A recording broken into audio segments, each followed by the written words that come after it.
Right, we can now run through the pickups. So click Open Proofing. Chapter 8. Fine. Long pause. Anxiously before the empty spot where the That's all right. archives of Aldwyn had stirred until that.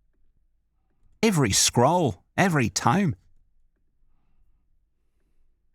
Offered helpfully. A theft is offered helpfully. A theft is... And that is a bit odd. What eyewitnesses? The archives disappeared. Soporific, Arundel muttered indignantly. My villainy remains unrivaled. Simplify, Arundel was. True guardians of knowledge and not the keepers. Perhaps we might even persuade Cal to occasion. Here, here. Here, here. Ah, this is where I need to note.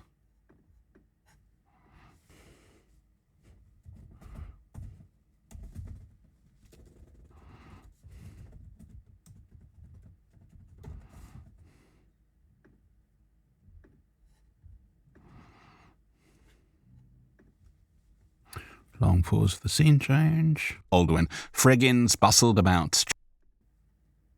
The proverbial error of her bibliographic. No, that is correct. That's the one I had to correct, so we mark this as a typo. Solemnly. Arundel peered.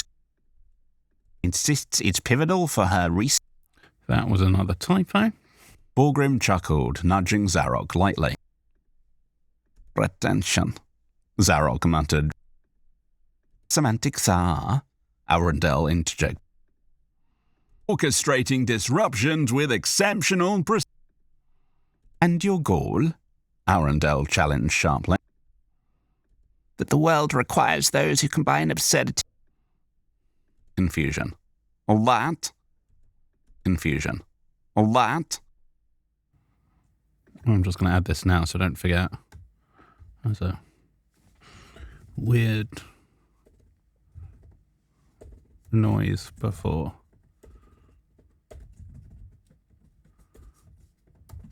Oops. Confusion. All that, Zarok remarked dryly, was whatever ridiculousness the future might, lightly. Hey, this is where I added a scene change because there should have been one. These. We've returned.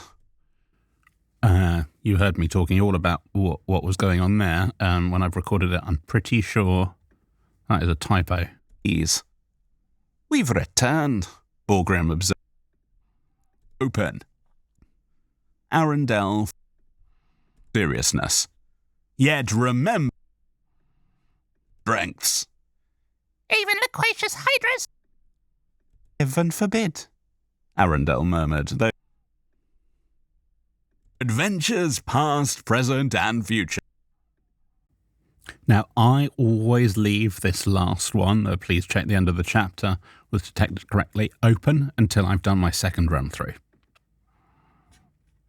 Let's go back and do the proof of chapter 1 now. Chapter 7. Fine. Long pause. Establishment nestled in the incomprehensibly named village. Establishment nestled in the incomprehensibly named... That was fine. ...named village of Gzrimlookworth. Nice. Precisely. Why didn't you see so... Sparkling. Just the sort of fracas I Recalcitrant brigands, Arundel. King Fenwerthalian disappear. Oh. King Fenwerthalian disappear. That is odd. Alice, why is it always us goblins? Preposterous denial, Arundel sputtered. Your rapscallion nature is... Now, precisely spell Fenwerthalian for accuracy. Not necessary. Nefarious? Borgrim was... Squeaks. Arundel... Ounce. Such perspicacious accuracy. Ounce. such perspicacious accusation. I missed the S. Discombobulation? Zarok regarded Cal suspiciously. Chaos. Newfound companions. Arundel. Probes irreparably. Arundel. Strategy. Strategy for what? Formidable labyrinth beneath Zrimlookworth. There's a bit of a too big a pause there, but let's just ignore that for now. We'll come back to that. Impenetrable. Arundel sniffed. Non-confounding to the uninitiated. Fortunate. Vocabulary. That's reassuring.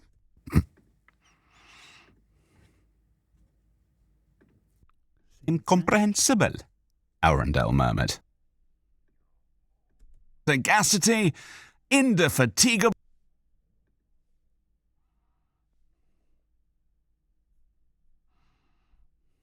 Overly verbose spectres, tempting in personified, Arundel declared. What does flocky now sinihilipilification signal? Worthless. The Guardian stared blankly. Indeed, back to Zrimlookworth. I need to fix that. Zrimlookworth. Adventure awaits. Curious villagers of Zrimlookworth gathered expectantly near the labyrinth. That's a bit slurred. The crowd. Borgrim shook forward, tugging excitedly at Arundel's elegant robes. Spectres. Arundel grimaced slightly. The chalice is returned. Let luncheon reign in Zrimlookworth. Huzzah! Zrimlookworth. Huzzah! Huzzah! Well, that's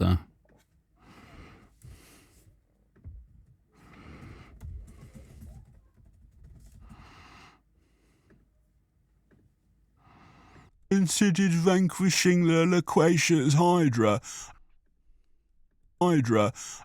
of Lake Chargogagogman Chowgagog Chow Bunagungamaug. A gasp of horror from Arundel. Chalices, tales, and possibly excessive verbosity. And here, repeated Arundel with, a crisis? Arundel inquired cautiously. Perplexing. Vanished, echoed Borgrim skeptically. Sort of enigmatic imbroglio that calls for our Wonderful, Zarok muttered dryly, accidentally smacking Frigg in the face. Oh, something's weird happened there. Cut off the. Borgrim leaned towards Arundel conspiratorially. You think you'll ever stop using all them overly words? Arundel sighed. I feared you might see something like that. All right, we'll leave that one open, as I said. Now, normally I come back to this later, but for now we'll do this like this. You can increase the speed up here. I wouldn't go to 101.5. 1.25 is manageable. 1.1 is entirely reasonable. So, Chapter 7. A thoroughly discombobulated expedition. Cal Asser strode into the bustling tavern known as the Frumious Weasel, a famously cacophonous establishment nestled in the incomprehensibly named village of Gzrim. bit too long a pause before the word. Zrimlookworth. The place name itself seemed expressly designed to torment passing cartographers, a jumble of consonants notorious for its resistance to any mortal tongue. I still contend, Cal muttered to no one in particular, adjusting his scholarly robes beneath which muscles rippled alarmingly, that the village elders lost a bet. Or 1-1, said Borgrim, a dwarf barely visible above the countertop, his beard plaited meticulously with shiny gemstones. Depends entirely on your perspective. Now, do you want ale, or do you prefer to stare pensively at nothing? Ale, good dwarf, Cal Asser replied, flourishing dramatically to take a seat. And perhaps a measure of that renowned anthropological debate I requested. Borgrim narrowed his eyes suspiciously. What, sir? You mean gossip? Precisely. Why didn't you say so? Borgrim chuckled. Elvish ambassador over there, name's Aurendel, is in a fierce tiff with the goblin there. Name's Aurendel, is in Aurendel. There is some sort of tap or noise just at the end of Arundel. Aurendel is in a fierce tiff with the goblin delegation about some missing jewel chalice. Excellent, Cal Asser said, eyes sparkling. Just the sort of fracas I excel at. As he turned to investigate, a thin elf dressed in impossibly delicate silks leapt from his chair and pointed accusingly at the group of goblins who looked slightly too comfortable, nestled in a booth. I'm sure I've heard something wrong there. As he turned to investigate, a thin elf dressed in impossibly delicate silks leapt from his chair and pointed accusingly at the group of goblins who looked slightly too comfortable, nestled in a booth. No idea. Recalcitrant brigands, Arundel shouted, his voice a perfect melody of outrage. Voice a perfect melody of outrage. Slightly too long pause. Outrage. The chalice of King Fenwerthelion disappeared. I've already got that one. Disappeared. Pilfered under circumstances most duplicitous.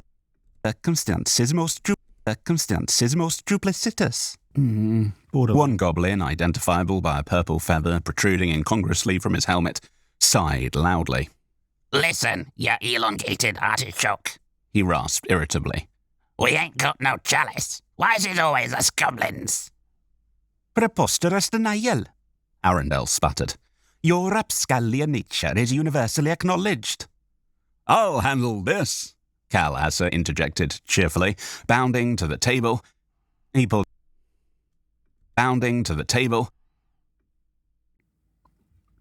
That is really weird phrasing. I'm going to call it enunciation. It should be bounding to the table, not bounding to the table. He pulled out a parchment, dramatically flourishing a quill. Now, precisely spell Fenwerthelion for accuracy. Not necessary, thundered a voice from the doorway. Every head turned as an enormous human warrior, garbed entirely in crimson armor of absurd ornateness, entered with deliberate pomposity. The chalice is mine. Zarok the Nefarious, Borgrim whispered theatrically to Cal Asser. A proper villain, that one. Marvellous, Cal exclaimed, scribbling furiously. And your motive, Zarok? Villainy, Zarok replied flatly. Naturally, Cal Asser said, scribbling again. Succinct yet informative. The goblin scrambled away, leaving behind only a trail of confused squeaks. Arundel regarded Zarok with exaggerated distaste. Your ignominious perfidy knows no bounds. Such perspicacious accusations wound me deeply, Zarok smirked. But alas, I have greater aspirations. I have greater aspirations. Witness. He raised. Witness. Witness. Aspirations. Witness. He raised. Aspirations. Witness. He raised the chalice triumphantly. Cal Asser squinted curiously. Isn't that merely a decorated tankard? Zarok hesitated, scrutinizing the object. Perhaps, yet my... There's something odd going on here.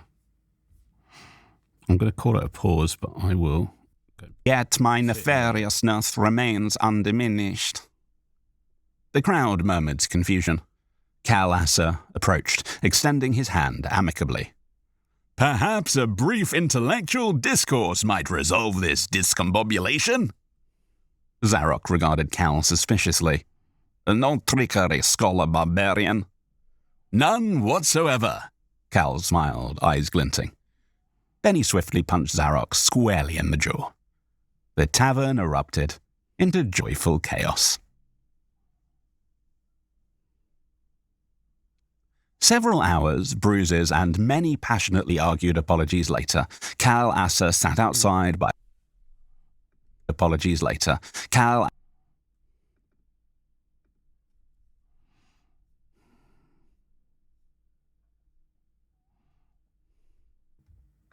There's a weird double breath there. Cal Asser sat outside by a crackling fire with his newfound companions.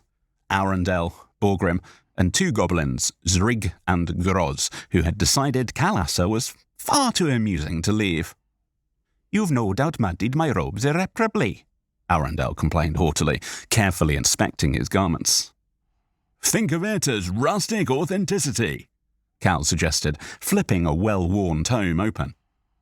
Now, let us discuss strategy. Strategy for what, precisely? Borgrim asked cautiously, sipping ale and eyeing Cal with wary amusement. We must retrieve the genuine chalice of Fenwerthilion, Cal explained patiently. From the formidable labyrinth beneath Zrimlookworth.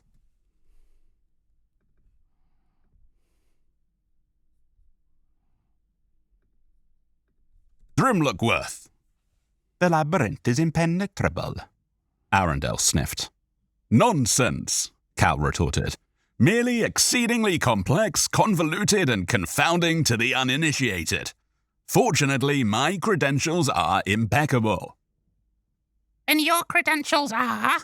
Groz ventured hesitantly. Mostly enthusiasm, Cal admitted, and an extensive vocabulary. That's reassuring, muttered Zrig. Splendid, Cal said, already rising. We leave at dawn.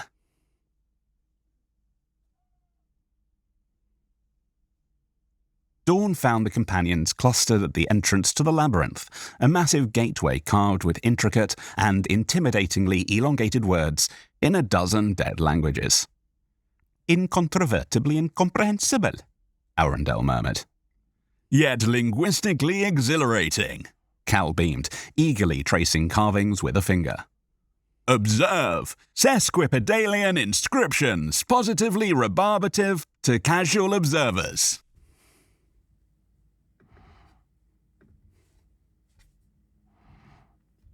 Pause between the words was too long. To casual observers. Any way to skip to the useful bits? Borgrim suggested. Cal cleared his throat dramatically.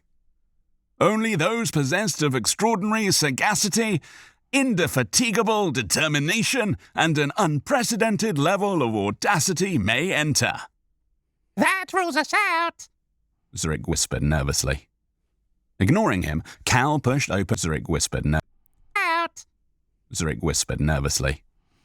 Ignoring him, Cal pushed open the immense doors, revealing a tunnel shrouded in unsettling luminescence.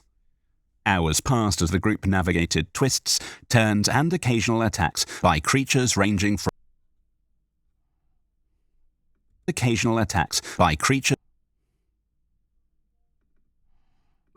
breath's a bit cut off there, so I'm going to put that as noise. By creatures ranging from belligerent bats to overly verbose spectres, tempting interminable philosophical dialogues. Absurdity personified, Arundel declared irritably, shaking ectoplasm from his sleeve. Finally, a vast chamber appeared, at its centre a pedestal holding the unmistakable golden chalice. Easy as anthropomorphizing pie, Cal Asser announced cheerily. Not so fast.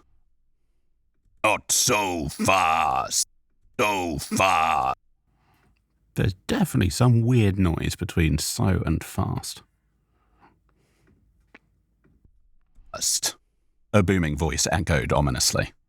A spectral guardian emerged, eyes glowing menacingly. To claim the chalice, answer correctly. What does Flocky... Pause is a bit long. Flocky now sinihilipilification signify? Utter nonsense, Borgrim growled. Close, Cal replied smoothly. But it means to estimate something as worthless. The guardian stared blankly.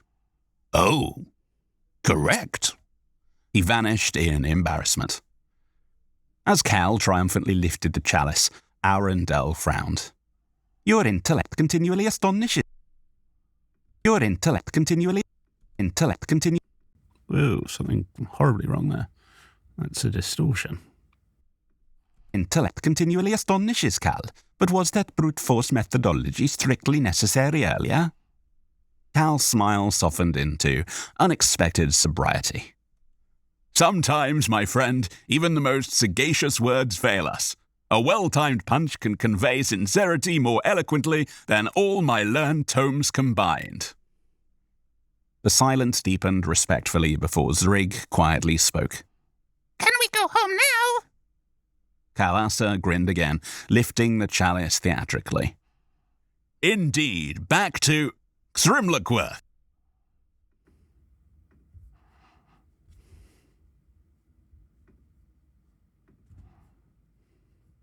Hmm?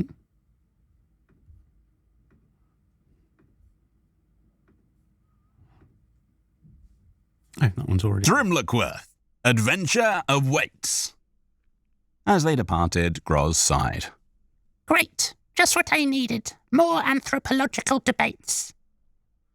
Cal's laughter echoed joyfully through the labyrinth, filled with scholarly barbarism, unabashed enthusiasm, and the comforting absurdity of an adventure thoroughly well told. As Cal Assa and his companions emerged blinking into the midday sun, they were greeted by a cacophony of cheers from the curious villagers of Grimlockworth, who had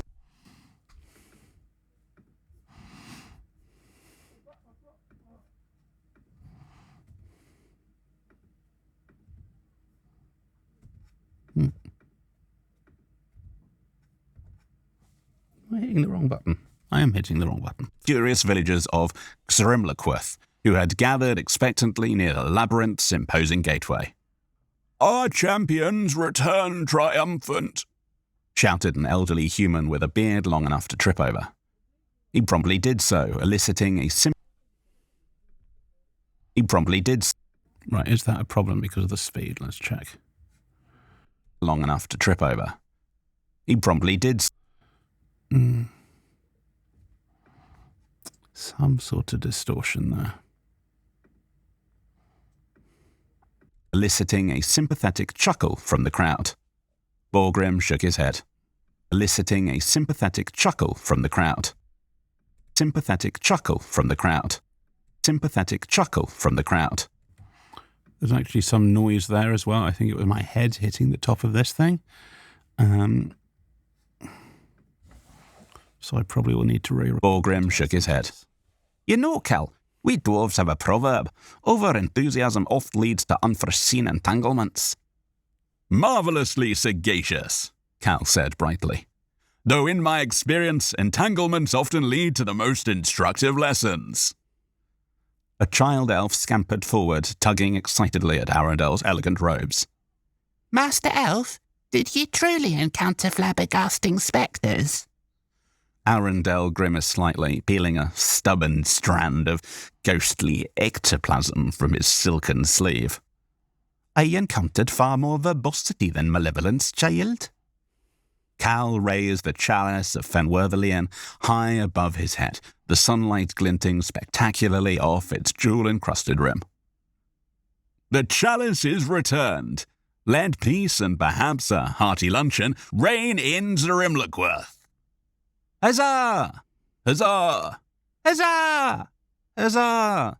The crowd roared, surging forward to pat shoulders, shake hands, and offer suggestions for future heroic quests.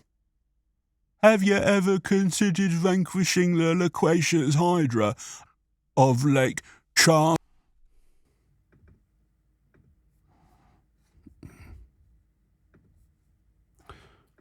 Pause before the elf.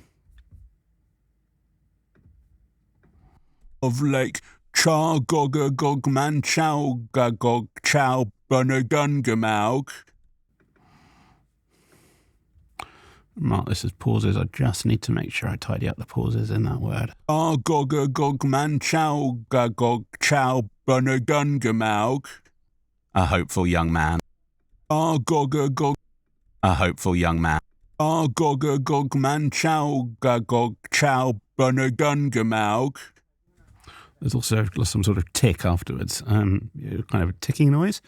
So I'm just going to mark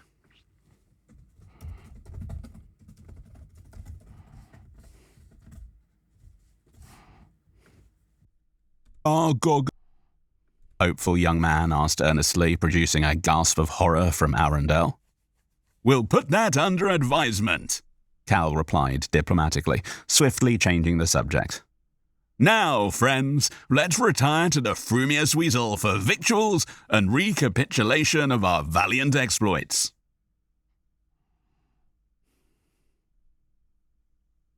Inside the inn, Zarok the Nefarious sat nursing his bruised jaw and pride in equal measure. He glanced up as Cal and his ragtag companions entered, his eyes narrowing suspiciously. "Come to gloat, barbarian scholar," Zarok growled, attempting, and failing, to appear fearsome. Perish the thought, Cal proclaimed magnanimously. We've come bearing chalices, tales, and possibly excessive verbosity. And ale, Borgrim interjected helpfully. Precisely, Cal agreed, pulling Zarok gently but firmly to join their increasingly crowded table. Today's villainy is tomorrow's reformation, after all. Bah, Zarok muttered, but accepted the ale grudgingly. Zrig, emboldened by his newfound popularity, stood up precariously on his chair and tapped a spoon against his glass. I propose a toast to Kal Assar, he who confounds villains and companions alike. Hear, hear, cheered Groz, enthusiastically sloshing his beverage over his neighbour. Hear, hear, repeated. Hear. There was definitely a noise there. Hear, repeated Arundel with polite resignation. Kal Assar bowed theatrically, spilling no ale whatsoever, a testament to his refined barbarism. I graciously accept. Now, perhaps we might arrange for some erudite discourse. He was interrupted by a frantic courier, breathing heavily and waving a sealed parchment. A message for Kal Assar, travelling scholar barbarian. Present, Cal called cheerfully, snatching the parchment and unfurling it dramatically. His eyes narrowed thoughtfully as he read. A crisis? Arundel inquired cautiously. More of an intriguing puzzle, Cal murmured, tapping his chin thoughtfully. It seems the archives at Brackenmill have vanished under circumstances most perplexing. Vanished? Echoed Borgrim skeptically. Completely, Borgrim skeptically. Vanished? Echoed Borgrim skeptically. That kind of cuts out at the end of the word a bit weirdly. Skeptically. Completely, Cal confirmed gravely, eyes dancing with sudden inspiration.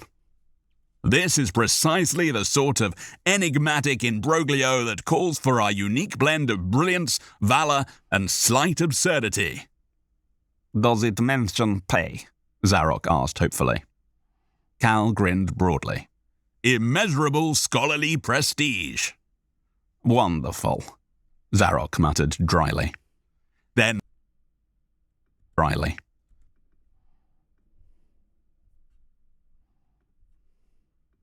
Dryly. Then let's be off, Kal Assar announced grandly, flourishing his cloak and accidentally smacking Brig in the face. Adventure and hopefully fewer ridiculously named locations awaits. As the companions filed out of the tavern, Borgrim leaned towards Arundel conspiratorially. You think you'll ever stop using all them overly long words? Arundel sighed philosophically. One must never underestimate the tenacity of sesquipedalian scholars, my dwarven friend.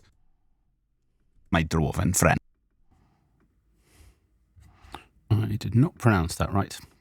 Dwarven friend. Borgrim nodded solemnly, pulling his cloak tighter.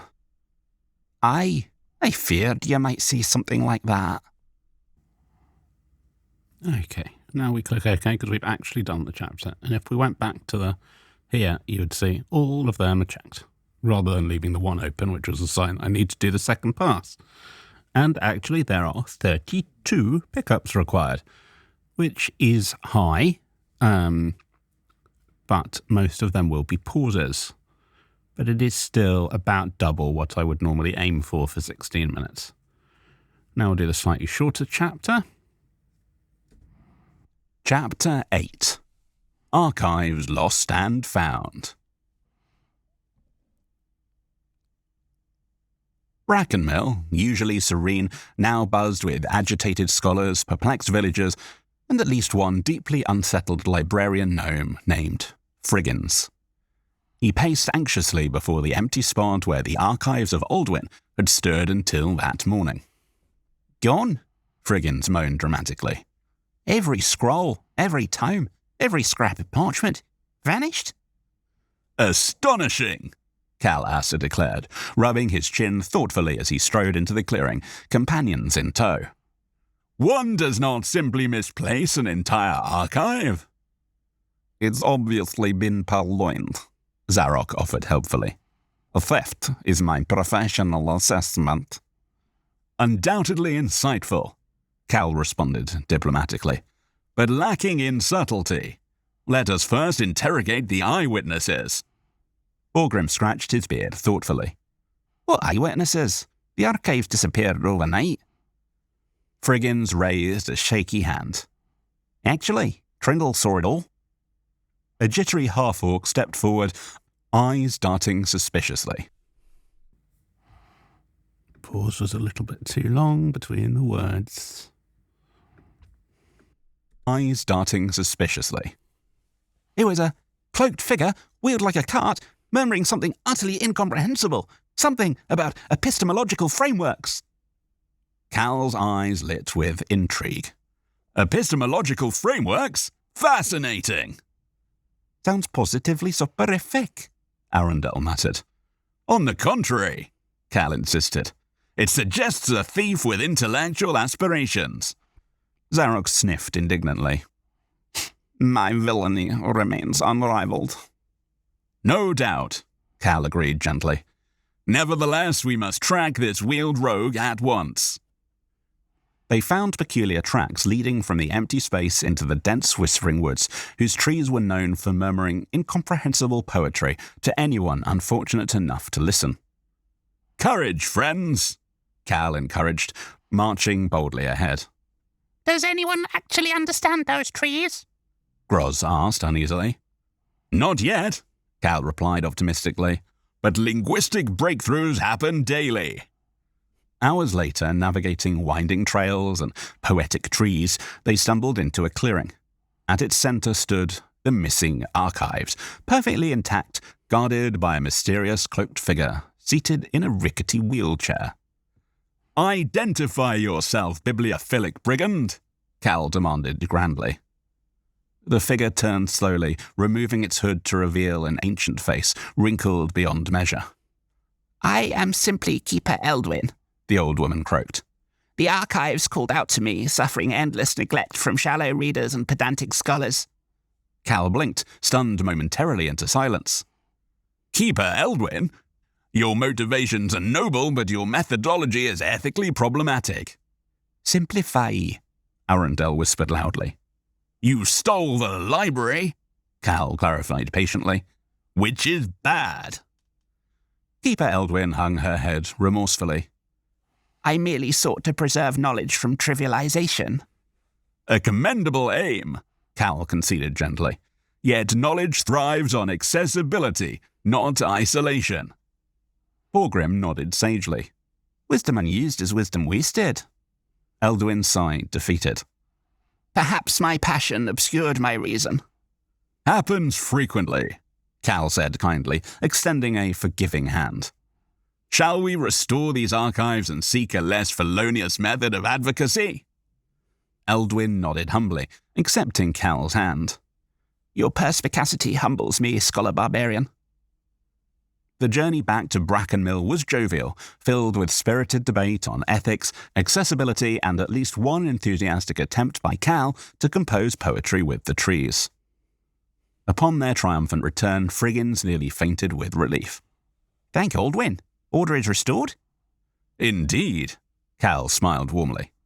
Yet remember, the true guardians of knowledge are not the keepers, but the sharers.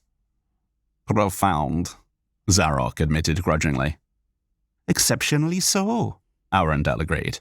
Perhaps we might even persuade Cal to occasionally adopt brevity. Let us not become overly ambitious, Borgrim chuckled softly. After all, the fellow thrives on verbosity. Cal grinned, raising his voice dramatically to address the assembled crowd.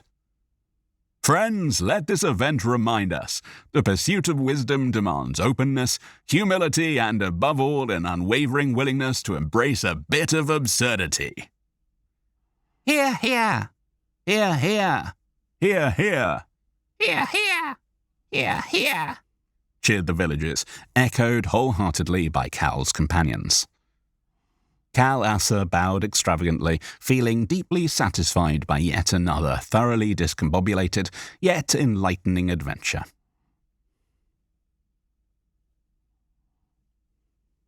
Back inside the restored archives of Aldwin, Friggins bustled about, gently restoring books to their rightful shelves, pausing only occasionally to cast anxious glances at Keeper Eldwin. I trust, Cal Asser remarked gently, noting Friggins's unease, that our friend Eldwin has seen the proverbial error of her bibliographic ways? Quite so, Yeah. No, hold on. I marked part of this as a typo, because it was. But actually, I've misread the word as well. I wrote bibliographic.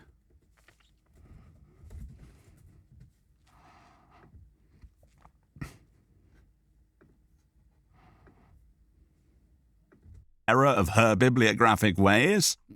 Quite so, Eldwin replied contritely, adjusting her spectacles. Though I do reserve the right to grumble quietly about misused semicolons. An essential privilege, Cal agreed solemnly.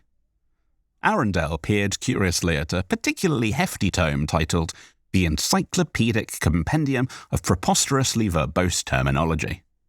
Did anyone miss this book while it was gone? Unfortunately, yes. Friggins sighed deeply. Professor Tumbledown insists it's pivotal for her research on superfluous erudition. Indeed, boomed Professor Tumbledown herself, appearing at the doorway. Cal Asser, I cannot thank you sufficiently for returning it. Without this indispensable tome, my work would remain tragically incomplete. Glad to have facilitated your sesquipedalian endeavours, Cal replied with utmost seriousness. Borgrim chuckled, nudging Zarok lightly. And here I thought it was just Cal who liked to use big words. Never underestimate the contagion of scholarly pretension, Zarok muttered dryly. As fascinating as semantics are, Arundel interjected diplomatically, perhaps we might discuss our next step. Cal nodded, considering carefully. We have restored both Chalice and archives, but mysteries remain unresolved. Namely, who is manipulating such peculiar occurrences? Villainy again? Zarok perked up. Of the subtle variety, Cal clarified. Someone is orchestrating disruptions with exceptional precision. Precisely, came a smooth voice from the shadows. Into the lamplight stepped a tall, slender elf with piercing violet eyes and robes embroidered with impossibly intricate symbols. Allow me to introduce myself. Phalar Silverbow, scholar extraordinaire and collector of peculiar phenomena. And orchestrator of disruptions? Cal asked politely. Valar smiled mysteriously. A facilitator of chaos, perhaps. I observe outcomes. And your goal? Arundel challenged sharply. Purely academic. Valar shrugged elegantly. Oh dear, what happened there? Purely academic. Oh, that's distorted and cut off, and it's just dreadful. Academic. Valar shrugged elegantly. You see, I specialize in analyzing reactions to anomalies, like yourselves. That's rather sinister, Borgrim noted bluntly. Merely unconventional.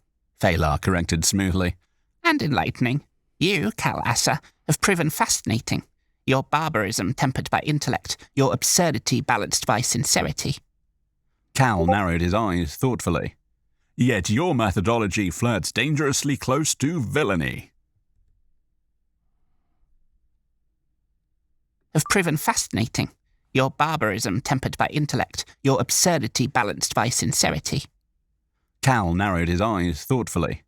Yet your methodology flirts dangerously close to villainy. Observational villainy. Valar clarified, smiling faintly. The noblest form. Highly debatable, Kal countered. Yet I confess curiosity. What have you learned? Valar's expression turned serious, a rare sincerity flickering briefly in their violet eyes. That the world requires those who combine absurdity with clarity, those unafraid to embrace contradictions, much like yourself. Kal inclined his head respectfully. Then perhaps, despite your dubious ethics, you serve a purpose. Valar bowed theatrically. Indeed. And rest assured, Kal Assa, our paths will cross again. With that, the elf disappeared as swiftly as they'd appeared, leaving behind only murmured confusion. That, Zarok remarked dryly, was unnecessarily dramatic. confusion. That, Zarok remarked dryly, was unnecessarily dramatic. Indeed, Kal agreed cheerfully, clapping Zarok's shoulder. But then again, so are we. Borgrim snorted. No arguing with that logic. Then onward, Kal Assa declared brightly. For the world, evidently, has ample need for our particular brand of wisdom and absurdity. And as they stepped back into the sunlight, prepared to embrace whatever ridiculousness the future might bring, even Arundel found himself smiling, ever so slightly. The companions made their way back to the Frumious Weasel, where the innkeeper greeted them warmly, sliding fresh mugs of ale across the counter with practiced ease.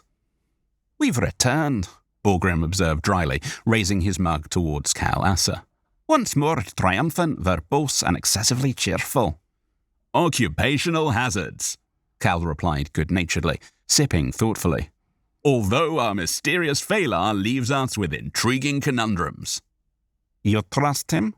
Zarok asked suspiciously. Trust is perhaps excessive, Kal admitted. but curiosity demands we keep an eye open. Arundel frowned gently, swirling his delicate goblet. He hinted at further interventions. We must remain vigilant. Zrig groaned theatrically. Why can't we simply Must remain vigilant. Zrig groaned theatrically. Why can't we simply retire quietly, enjoy ale, and discuss nonsensical tavern debates?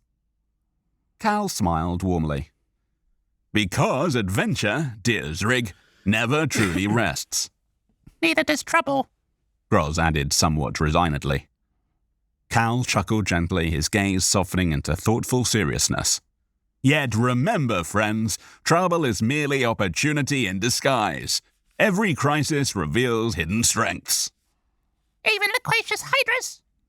Zrig asked skeptically. Especially those, Kal nodded solemnly. For they teach patience. Borgrim chortled loudly, slapping the table with enthusiasm. Patience and the necessity of earplugs. Laughter filled the tavern, a warm, comforting sound echoing off the wooden beams. Zarok grumbled under his breath, yet even his eyes twinkled with reluctant amusement. Master Scholar Barbarian? Friggins ventured quietly from the next table. Before you inevitably embark again, might you inscribe a memoir of your adventures? Future scholars would surely benefit. Cal's eyes sparkled with sudden inspiration. Marvellous idea, Friggins. A work encompassing valour, absurdity, and philosophical musings on the nature of excessive verbosity. Heaven forbid, Arundel murmured, though his tone was fond. Cal raised his mug dramatically. To adventures past, present, and future. May our bravery be unquestioned, our wisdom expansive, and our sentences perpetually multisyllabic. A cheer arose from around the inn, spilling into the village streets, carried by laughter and merriment. Cal Asser grinned broadly, already envisioning their next escapade, confident that together they would meet whatever absurdity the universe threw their way. And we're done with the proofing. So now we need to export our door markers.